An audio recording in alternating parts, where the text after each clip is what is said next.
ფილოსოფიური კითხვა შეიძლება გამოვიდეს. კარგი მამა როგორ შეიძლება დავახასიათოთ, სანდრო? როგორია კარგი მამა? კარგი მამა არის კარგი მსმენელი და კარგი მაყურებელი. პირველ რიგში საკუთარი შვილის მიმართ ალბათ. იმიტომ რომ დანარჩენი ყველაფერი ინდივიდუალურია, იმიტომ რომ შეიძლება ყურადღებაც ზედმეტიც არსებობს,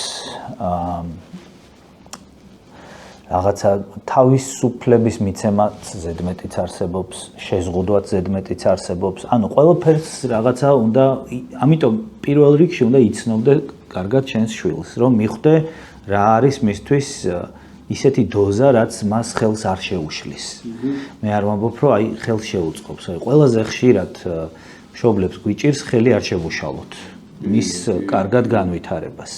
და ხანდახან ხელშეწყობა ხელს უშლის, ხო? ჩვენი თვალით დანახული ხელშეწყობა, ხო?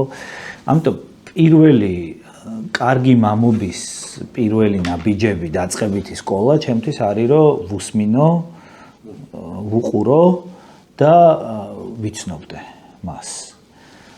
და მივცე მას ჩემი სახით უსაფრთხო სივრცე, რომელშიც ის შეძლებს, რომ ილაპარაკოს, გაიხსნას, მოიქცეს ისე, როგორც ნამდვილად არის, მოკლედ არ მოიტყუოს. იყოს ნამდვილი. და თუ ის გრძნობს, რომ ჩემთან არის ისე უსაფრთხოდ და ისე კომფორტულად, რომ არის ნამდვილი, შესაბამისად მეც ვხედავ მის ნამდვილ საჭიროებებს. აი ეგეთი ფორმულა მაქვს მე ჩემი თავისთვის.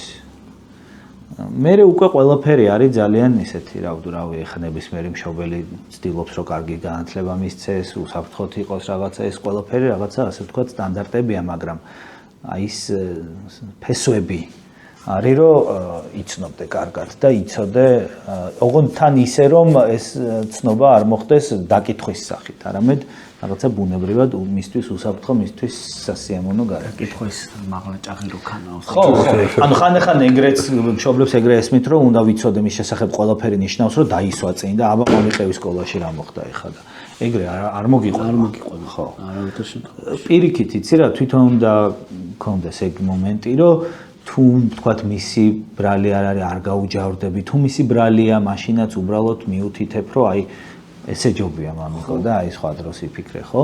ისიც არ არის ახლა, რომ აი რაღაც მომენტში კაცრი სიტყვაც საჭიროა. ოღონდ ეს კაცრი სიტყვა უნდა იყოს მეგობრის, აი როგორც მეგობარს შეიძლება კაცრი სიტყვა უთხრა, ხო არის, რომ რაღაც მეგობარი სისულელეს ჩადის და ძმა, მოდი რა, რაღაცას ეუბნები მკაცრად, ხო?